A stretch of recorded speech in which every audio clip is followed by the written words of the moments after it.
जय श्री कृष्ण, राधे राधे। ओम नमः शिवाय। प्रिय मित्रों, श्री विष्णु के चरणों का ध्यान करते हुए कथा का शुभारंभ करते हैं।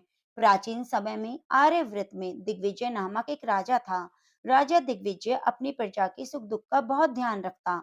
राजा के महल से कोई भी निर्धन खाली हाथ नहीं जाता। वह प्रतिदिन भगवान बृहस्पति देव की पूजा करने के लिए मंदिर में जाया करता। हर बृहस्पतिवार को राजा भगवान बृहस्पति देव के व्रत रखता। भगवान बृहस्पति देव की पूजा अर्चना के बाद व्रत की कथा सुनता और एक ही समय भोजन करता। लेकिन उसकी रानी राजा के पूजा पाठ और व्रत को बिल्कुल भी पसंद न करती। राजा ने उसे कई बार समझाया, लेकिन रानी के व्यवहार में कोई बदलाव नहीं आया। रानी कभी भी निर्धन को अन्न वस्त्र आदि दान नहीं करती। इतना ही नहीं, वह राजा को भी व्रत रखने, निर्धन को धन वस्त्र आदि दान देने के लिए मना करती। एक बार जंगल के कुछ हिंसक जानवरों ने राजा दिग्विजय के नगर में घुसकर लोगों को मारना शुरू कर दिया। प्रजा ने जब राजा दिग्विजय से जंगली जानवरों के उत्पात की बात कही, तो वह स्वयं उनके शिकार के लिए गया। राजा शिकार पर गया हुआ था। रानी महल में प्रसन्नता पूर्वक झूला झूल रही थी। उसी दिन भगवान बृहस्पति देव अपना रूप परिवर्तित करके निर्धन भिक्षुक के रूप में महल के द्वार पर पहुंचे। बृहस्पति देव ने रानी से भिक्षा मांगी तो रानी क्रोधित स्वर में बोली, हे भिक्षुक, सुबह से भिक्षा देते देते तो मैं परेशान हो गई हूँ। अभी मुझे महल के बहुत से काम करने हैं। महल के कामों से अवकाश मिले तो मैं तुम्हें कुछ भिक्षा दूं। भगवान बृहस्पति देव ने कहा, हे देवी, भिक्षा देने में भला कितना समय लगता है? तुम भिक्षा देकर भी महल के कामों को पूरा कर सकती हो। भिक्षुक के वचन सुनकर रानी ने क्रोधित होकर कहा, लोगों को दान देने के लिए तो मेरे पति ही बहुत हैं। वे हर समय भिक्षुकों को अन्न, वस्त्र, धन आदि दान देते रहते हैं। उनके इस तरह दान देने से तो मैं बहुत तंग आ चुकी हूँ। इससे तो अच्छा हो हमारा सारा धन ही समाप्त हो जाए, ताकि प्रतिदिन दान देने के कष्ट से मुक्ति मिले। रानी की बात सुनकर भगवान बृहस्पति देव मन ही मन मुस्कुराते हुए बोले, हे रानी, भगवान तुम्हारी यह इच्छा अवश्य पूरी करेंगे। तुम इस समस्या से छुटकारा पाना चाहती हो तो बृहस्पतिवार को सुबह सूर्योदय से पहले मत उठना। फिर जब सूर्य की तेज धूप निकल आए तभी उठना। पूरे महल को गोबर से लीपकर सिर से पांव तक स्नान करना। अपने लंबे बालों को अवश्य धोना। राजा से कहना वह बृहस्पतिवार को हजामत बनाए। राजा को भोजन में मांस मदिरा अवश्य देना। निरंतर 7 बृहस्पतिवार तक करने से तुम्हें धन की मुसीबत से मुक्ति मिल जाएगी। इतना कहकर भिक्षुक का रूप धारण किए हुए भगवान बृहस्पति देव कुछ दूर चलकर अदृश्य हो गए। रानी अपने पति की दान देने की आदत से वैसे ही बहुत परेशान हो चुकी थी। इसलिए कुछ सोचकर उसने परेशानी से छुटकारा पाने के लिए भिक्षुक की बताई बातों का पालन करने का निश्चय किया। राजा ने रानी को ऐसा ना करने के लिए कहा, लेकिन रानी अपनी जिद पर ही अड़ी रही। उसने राजा को धमकी दी, यदि तुमने मेरी कथा अनुसार काम नहीं किया तो मैं महल छोड़कर चली जाऊंगी। रानी की इस बात से राजा बहुत डर गया, क्योंकि रानी के महल छोड़ जाने से पूरे राज्य में उसकी बदनामी हो सकती थी। विवश हो राजा को रानी की बात स्वीकार करनी पड़ी। 3 बृहस्पतिवार के बाद उसे कुछ करने की जरूरत ही नहीं पड़ी, क्योंकि तीसरे बृहस्पतिवार को ही सारा धन समाप्त हो गया। राजा का अन्न भंडार खाली हो गया। दूसरों को अन्न वस्त्र दान देने वाला राजा अब खुद अन्न के अभाव में भूखा मरने लगा।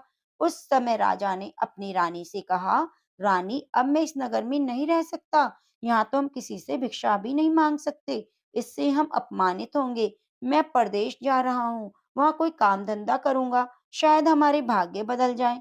यह कहकर रानी को महल में छोड़कर राजा धन कमाने के लिए परदेश चला गया। प्रदेश में उसने जंगल से लकड़ी काट कर लाने और नगर में बेचने का काम शुरू कर दिया।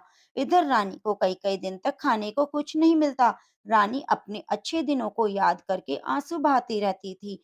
एक दिन रानी ने भूख से परेशान होकर अपनी दासी से कहा, दासी, समीप के नगर में ही मेरी एक बहन रहती है। वे बहुत धनवान है। तो उसके पास जा, वहां से 5 सेर अनाज ले आ। उस अनाज से कुछ दिन तो पेट भरेगा। उसके बाद कहीं मेहनत मजदूरी करके काम चलाएंगे। रानी की बात सुनकर दासी चल पड़ी। जब दासी रानी की बहन के पास पहुंची तो वह भगवान विष्णु की पूजा अर्चना कर रही थी और व्रत कथा सुन रही थी। दासी ने उसे कई बार कहा, लेकिन पूजा में व्यस्त बहन ने उसकी बात पर कोई ध्यान नहीं दिया। दासी कुछ देर वहां बैठकर खाली हाथ महल में लौट आई। उसने रानी से आकर कहा, हे रानी, तुम्हारी बहन तो बहुत बड़ी अभिमानी है। अधिक धन होने के कारण वह किसी की बात सुनती भी नहीं। मेरी बात का भी उसने कोई उत्तर नहीं दिया, बस पूजा पाठ ही करती रही। आखिर मुझे खाली हाथ ही लौटना पड़ा। रानी ने उदास मन से कहा, दासी, जब बुरे दिन आते हैं तो कोई सहायता नहीं करता, अपने भी मुंह मोड़ लेते हैं। ये सब हमारे भाग्य का दोष है। उधर पूजा पाठ के बाद रानी की बहन ने जब दासी की ओर देखा तो वे वहां से जा चुकी थी। बहन ने सोचा, अवश्य मेरी बहन पर कोई विपत्ति आ पड़ी है, तभी तो उसने दासी को भेजकर 5 सेर अनाज मंगवाया। यह सोचकर वह एक घोड़ा गाड़ी पर सवार हो रानी से मिलने चल पड़ी। रानी के महल में पहुंचकर उसने कहा, बहन, मुझे क्षमा करना। जब तुम्हारी दासी आई थी उस समय बृहस्पति देव की पूजा कर रही थी, इसलिए पूरी व्रत कथा सुने बिना मैं उठ नहीं सकती। भगवान विष्णु की पूजन समाप्त करके जब मैं उठी तो तुम्हारी दासी वहां से लौट आई थी। रानी ने बहन को सारी दुख भरी कहानी सुनाकर कहा, मैंने दासी को 5 सेर अनाज लाने के लिए भेजा था। बहन ने रानी की कहानी सुनकर कहा, हे बहन, मैं बृहस्पतिवार का व्रत रखकर भगवान विष्णु की पूजा करती हूँ। भगवान विष्णु सबका कल्याण करते हैं। तुम भी भगवान बृहस्पति देव का स्मरण करके अपने महल के किसी कक्ष में जाकर देखो, शायद कहीं अनाज रखा मिल जाए। बहन की बात सुनकर रानी ने मन में सोचा, उसकी धनवान बहन अवश्य ही उसका उपहास कर रही है। लेकिन भगवान बृहस्पति देव का नाम लेकर वह महल के एक कक्ष में गई। उस कक्ष के अंधेरे कोने में एक घड़ा रखा हुआ था। रानी ने उसमें हाथ डालकर टटोला तो सचमुच घड़े में अनाज भरा हुआ था। रानी बहुत हैरान हुई। उसने अपने बहन से कहा, हे बहन, मुझे भी भगवान विष्णु के व्रत की विधि बताओ, मैं भी इस व्रत को करूंगी। तब बहन ने उसे बताया, हे बहन, बृहस्पतिवार को सूर्योदय से पूर्व उठकर बृहस्पतिवार का व्रत रखना चाहिए। स्नान करके उस दिन सिर नहीं धोना चाहिए। चने की दाल, मुनक्का, किशमिश लेकर केले के वृक्ष के पास जाकर उसकी जड़ में भगवान बृहस्पति की पूजा करनी चाहिए। घी का दीपक जलाकर रखना चाहिए। उस दिन एक ही समय भोजन करें। भोजन में चने का आटा और पीले खाद्य पदार्थ ही ग्रहण करें। इस दिन नमक नहीं खाना चाहिए। भगवान बृहस्पति देव का व्रत रखने से घर में धन धान्य की वृद्धि होती है और अनाज से भंडारे भर जाते हैं।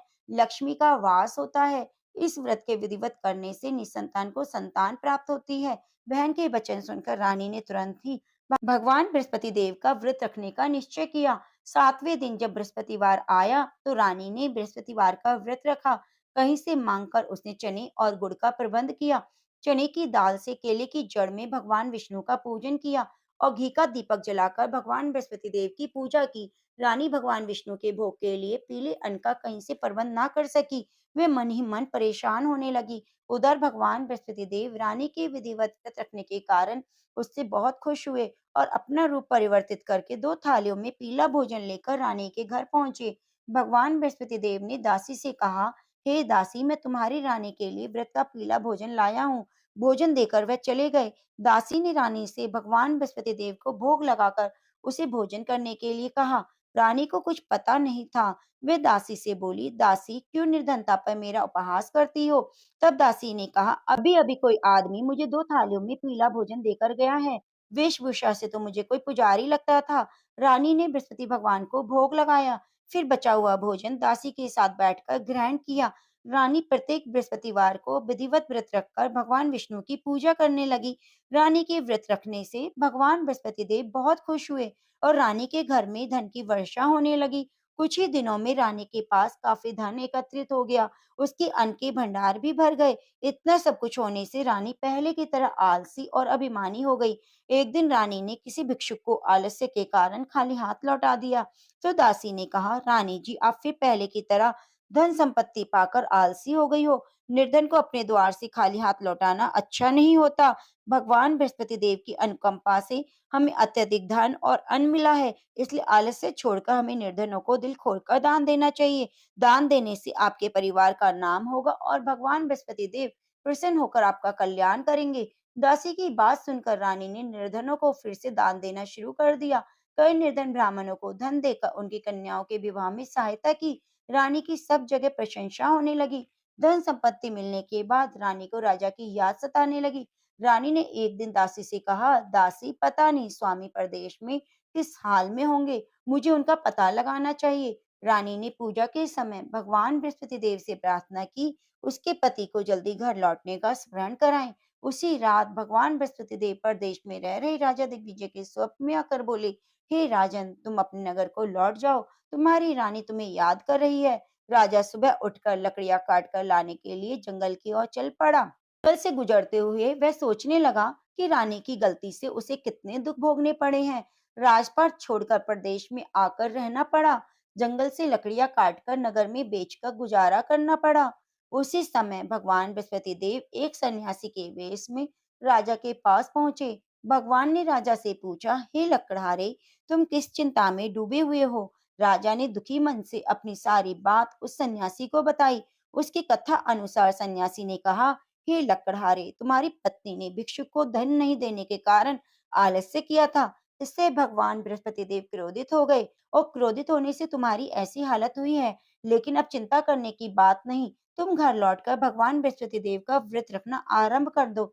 भगवान बृहस्पति देव का व्रत रखकर चने की दाल गुड़ को जल के भरे बर्तन में डालकर केले के वृक्ष की पूजा करो। उसके बाद व्रत की कथा सुनो, स्वयं भी व्रत कथा कह सकते हो। इस प्रकार व्रत करने से भगवान बृहस्पति देव तुम्हारी सभी मनोकामनाएं पूरी करेंगे। राजा ने सन्यासी से कहा, हे सन्यासी, मैं भगवान बृहस्पति देव की पूजा करना तो चाहता हूँ, लेकिन लकड़ियां काट कर बेचने से बस अपना पेट ही भर पाता हूँ। भगवान की पूजा के लिए धन कहाँ से लाऊं?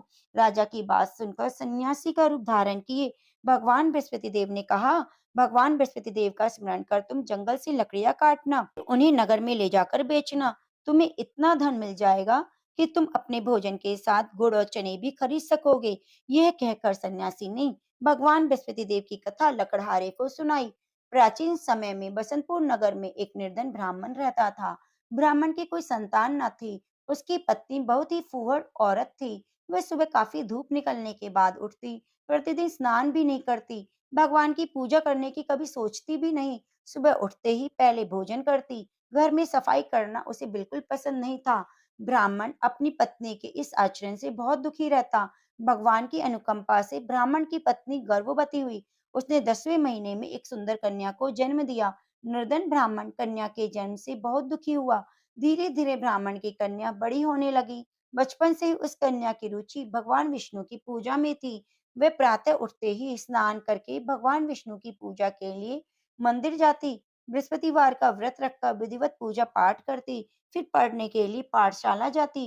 घर से चलते हुए मुट्ठी भर जौ ले जाती और रास्ते में थोड़े थोड़े जौ गिराती जाती। जब वे पाठशाला से घर लौटती तो जौ के दाने सोने में बदले हुए मिलते। लड़की सभी दानों को बीन कर ले आती। एक दिन जब वह सोने के दाने साफ कर रही थी तो उसकी माँ ने कहा, बेटी, सोने के दाने साफ करने के लिए सोने का सूप भी होना चाहिए। अगले दिन बृहस्पतिवार था। उसने भगवान बृहस्पति देव की पूजा करते हुए प्रार्थना की, हे भगवान, यदि मैंने आपका व्रत विधिवत किया है तो मुझे सोने का सूप दे दो। भगवान बृहस्पति देव ने उसकी मनोकामना पूरी करने का वचन दिया। पाठशाला से घर लौटते समय उसी रास्ते में एक सोने का सूप पड़ा हुआ मिला। घर लौटकर सोने का सूप अपनी माँ को दिखाकर वे सोने के दाने साफ करने लगी। उस सुंदर लड़की को सोने के सूप में जौ साफ करते देखकर राजकुमार उस पर मोहित हो गया और महल में लौटकर राजकुमार ने राजा से उस लड़की के विवाह की बात प्रकट की। राजा ने ब्राह्मण को महल में बुलाकर राजकुमार से उसकी लड़की के विवाह की बात कही। ब्राह्मण सहर्ष तैयार हो गया। धूमधाम से लड़की का विवाह राजकुमार से हो गया। दुल्हन बनकर ब्राह्मण की लड़की महल में चली गई। लड़की के चले जाने से ब्राह्मण फिर निर्धन हो गया। उसे कई कई दिन तक भोजन न मिलता। बहुत दुखी होकर ब्राह्मण एक दिन अपनी लड़की के पास गया। अपने पिता से निर्धनता का समाचार सुनकर उसने बहुत सा धन देकर पिता को विदा किया। उस दिन से ब्राह्मण के कुछ दिन तो आराम से गुजर गए, लेकिन जल्दी ही सारा धन समाप्त हो गया। फिर भूखों मरने की नौबत आ गई। ब्राह्मण अपनी लड़की से धन लेने के लिए फिर महल में पहुंचा। लड़की ने पिता की बुरी हालत देखकर कहा, पिताजी, आखिर आप कब तक मुझसे धन लेकर जीवन यापन करेंगे? आप कोई उपाय ऐसा क्यों नहीं करते जिससे आपका घर भी धन संपत्ति से भर जाए? ब्राह्मण ने कहा, मैंने तेरी माँ को बहुत समझाया, पर उसकी समझ में नहीं आता। उसका फूहड़पन नष्ट हो तो घर की निर्धनता भी दूर हो जाए। तब कुछ सोचकर लड़की ने अपने पिता से कहा, पिताजी, आप कुछ दिनों के लिए माँ को मेरे पास छोड़ दो। ब्राह्मण अपनी पत्नी को लड़की के पास महल में छोड़ आया। लड़की ने अपनी माँ से कहा, माँ, तुम प्रातःकाल उठकर स्नान करके भगवान विष्णु की पूजा करना। पूजा करने से तुम्हारी निर्धनता दूर हो जाएगी। लेकिन माँ ने उसकी बात नहीं मानी। तब क्रोधित होकर लड़की ने अपनी माँ को एक कक्ष में बंद कर दिया। सूर्योदय के समय माँ को उठाकर जबरदस्ती उसे स्नान कराया, फिर मंदिर में ले जाकर भगवान बृहस्पति देव की पूजा कराई। कुछ दिनों तक ऐसा करने से लड़की की माँ की बुद्धि में परिवर्तन हुआ और वह स्वयं बृहस्पतिवार का व्रत रखने लगी। उसके व्रत रखने से ब्राह्मण के घर में भगवान विष्णु की अनुकंपा से धन की वर्षा होने लगी और दोनों पति पत्नी धन धान्य पाकर आनंद पूर्वक जीवन यापन करते हुए विष्णु धाम को चले गए। लकड़हारा बने राजा ने सन्यासी से भगवान बृहस्पति देव की यह कथा सुनकर बृहस्पतिवार का व्रत रखकर भगवान विष्णु की पूजा की। उस दिन से उसके सभी कलेश दूर हो गए, लेकिन अगले बृहस्पतिवार को कामकाज की अधिकता के कारण उसने भगवान बृहस्पति देव का व्रत नहीं रखा। भगवान बृहस्पति देव उस लकड़हारा बने राजा दिग्विजय पर बहुत क्रोधित हुए और भूल की सजा दी। उस दिन नगर के राजा ने नगर में घोषणा करके सबको सूचित किया, प्रत्येक नागरिक मेरे महल में भोजन करने आएगा, जो नहीं आएगा उसे भारी दंड दिया जाएगा। लकड़हारा बने राजा ने उस नगर के राजा की घोषणा तो सुनी, लेकिन जंगल से लकड़ियां काट कर लाने में बहुत देर हो गई और वह समय पर महल में भोजन करने नहीं जा सका। राजा के सैनिक लकड़हारे को पकड़कर महल में ले गए। राजा ने महल के कक्ष में बिठाकर भोजन कराया। उस कक्ष में एक खूंटी पर रानी का सोने का हार लटका हुआ था। लकड़हारा अकेला उस कक्ष में भोजन कर रहा था। तभी एक आश्चर्यजनक घटना घटते देखी। देखते ही देखते खूंटी हार को निगल गई। थोड़ी देर के बाद नगर के राजा ने हार को गायब देखा तो लकड़हारे को कारावास में डलवा दिया। लकड़हारा मन ही मन अपने भाग्य को कोसने लगा। तभी उसे जंगल में मिले सन्यासी का स्मरण हो आया। थोड़ी देर में भगवान बृहस्पति देव सन्यासी के रूप में उसके सामने प्रकट हुए और कहा, हे लकड़हारे, तूने भगवान बृहस्पति देव की पूजा नहीं की, इसी कारण तुम्हें कष्ट हुआ है। लेकिन अब चिंता मत करो, बृहस्पतिवार के दिन कारागार के दरवाजे पर बड़े पैसे मिलेंगे। भगवान बृहस्पति देव का व्रत रखकर उन पैसों से पूजा सामग्री मंगाकर उनकी पूजा करोगे तो तुम्हारे सभी कष्ट दूर हो जाएंगे।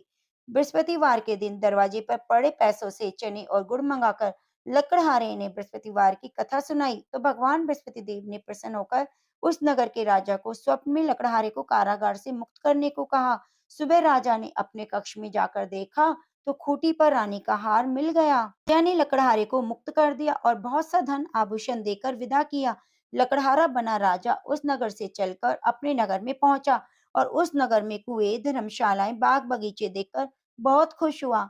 राजा ने एक व्यक्ति से पूछा, ये कुएं, धर्मशालाएं किसने बनवाई हैं? उस व्यक्ति ने राजा को बताया, ये सब रानी और दासी ने बनवाई हैं। राजा नगर के जिस भी आदमी से इसके बारे में पूछता, सब रानी और दासी का नाम बताते। राजा जब महल में पहुंचा तो रानी ने उसका भव्य स्वागत किया। राजा ने निश्चय किया, सप्ताह में एक बार तो सभी बृहस्पति देव का व्रत और पूजन करते हैं, परंतु मैं प्रतिदिन व्रत किया करूंगा, दिन में 3 बार कथा कहा करूंगा। अब हर समय राजा दुशाले में चने की दाल बांधे रहता, दिन में 3 बार बृहस्पति देव की कथा कहता। कुछ दिनों के बाद राजा को अपनी बहन की याद आई। वे एक दिन घोड़े पर सवार होकर अपनी बहन से मिलने के लिए चला। अभी राजा नगर के बाहर ही पहुंचा था कि कुछ लोगों को एक शव ले जाते हुए देखा। राजा को याद आया कि उसने किसी को आज बृहस्पति देव की कथा नहीं सुनाई है। राजा ने लोगों को रोककर कहा, भाइयों, आप शव ले जाने से पहले मेरी बृहस्पति की कथा सुन लो। लोगों ने राजा पर क्रोधित होते हुए कहा, तुम पागल तो नहीं हो गए हो? लेकिन कुछ बूढ़े लोगों ने कहा, अच्छा भाई, कथा सुना लो, हम चलते चलते तुम्हारी कथा सुन लेंगे। राजा ने चलते हुए आधी कथा सुनाई कि शव हिलने लगा। राजा की पूरी कथा सुनते ही शव उठकर बैठ गया। लोगों ने हैरानी से दांतों तले अंगुली दबाई। अगले बृहस्पतिवार से भगवान बृहस्पति देव का व्रत रखने और कथा सुनने का निश्चय कर लिया। घोड़े पर सवार राजा चलते हुए किसान के पास पहुंचा। किसान अपने खेत में हल चला रहा था। उसे देखकर राजा ने कहा, अरे भाई, मेरी बृहस्पति की कथा सुन लो। किसान झुंझुलाकर बोला, हे भाई, तुम देखते नहीं हो, जितनी देर में तुम्हारी कथा सुनूंगा उतनी देर में पूरे खेत में हल चला लूंगा। राजा निराश होकर चलने लगा। तभी किसान के बैल लड़खड़ाकर जमीन पर जा गिरे। किसान के पेट में जोरों का दर्द होने लगा। किसान की पत्नी जब खाना लेकर आई तो उसने किसान से इस बारे में पूछा। किसान ने घुड़सवार की पूरी कहानी सुनाई। किसान की पत्नी दौड़ती हुई राजा के पास पहुंचकर हाथ जोड़कर बोली, भैया, मैं तुम्हारी कथा सुनने को तैयार हूँ। राजा ने उसके खेत पर पहुंचकर बृहस्पति देव की कथा सुनाई। कथा समाप्त होते ही बैल उठकर खड़े हो गए और किसान के पेट का दर्द भी ठीक हो गया। राजा बहन के घर पहुंचा। बहन ने उसका खूब स्वागत किया। अगले दिन सुबह उठकर राजा ने देखा घर के सभी लोग भोजन कर रहे हैं। किसी भूखे को बृहस्पतिवार की कथा सुनाए बिना राजा भोजन नहीं करता था। उसने बहन से कहा, बहन क्या घर में कोई व्यक्ति है जिसने अभी तक भोजन ना किया हो? उसकी बहन बोली, भैया हमारे घर में तो क्या पूरे नगर में कोई ऐसा व्यक्ति नहीं मिलेगा जिसने सुबह सुबह भोजन ना किया हो। तब राजा ने बहन के घर से निकलकर उस नगर में बिना भोजन किए व्यक्ति की तलाश की। एक गडरिये के घर में उसका बेटा बीमार होने के कारण भूखा रह गया था। राजा ने उस बेटे को जाकर विष्णु भगवान की कथा सुनाई। कथा सुनते सुनते ही गडरिये का बीमार बेटा ठीक हो गया। सबने राजा की बहुत प्रशंसा की। एक दिन राजा ने अपनी बहन से कहा, बहन अपने घर को जाना चाहते हैं, तुम भी मेरे साथ चलो, कुछ दिन वहां रहकर लौट आना। राजा की बहन ने अपनी सास से पूछा। सास ने ताने देते हुए कहा, बहू मायके जाना, अकेली जाना, मेरे पोतों को लेकर मत जाना।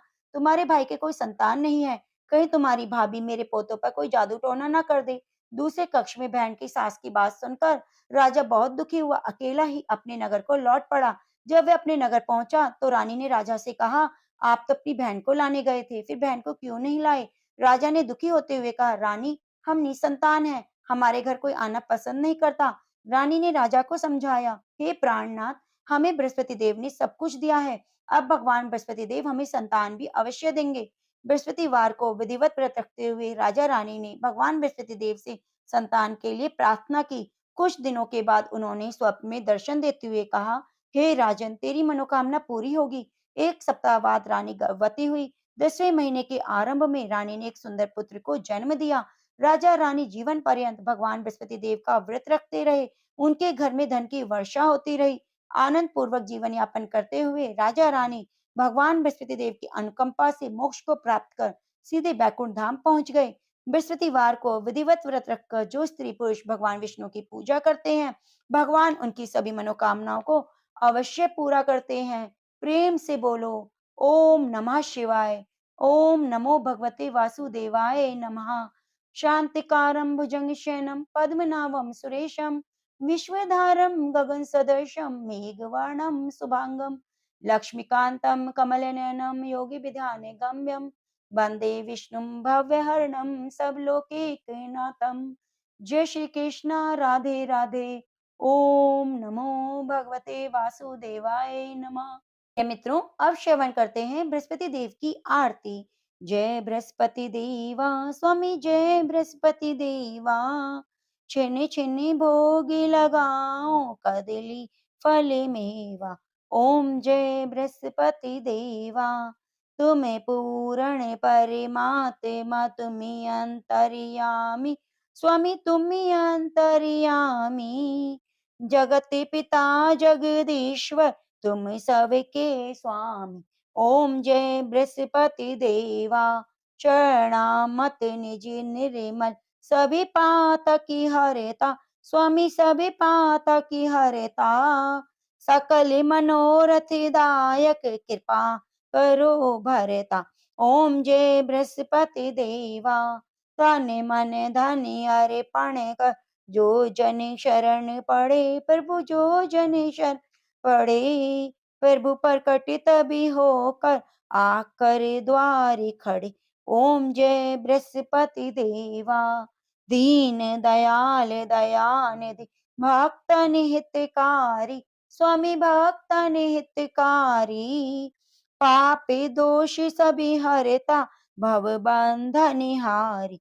ओम जय बृहस्पति देवा, सकल मनोरथ दायक, सब संशय हारी स्वामी, सब संशय हारी, विषय विकारी मिटाओ संतन सुखकारी।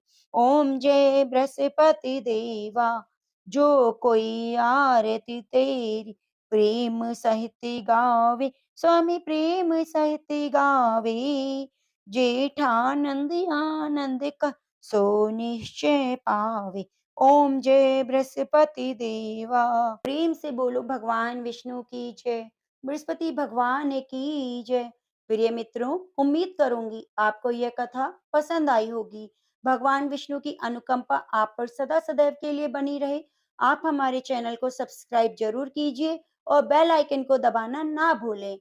प्रेम से बोलो, ओम नमः शिवाय। ओम नमो भगवते वासुदेवाय नमः।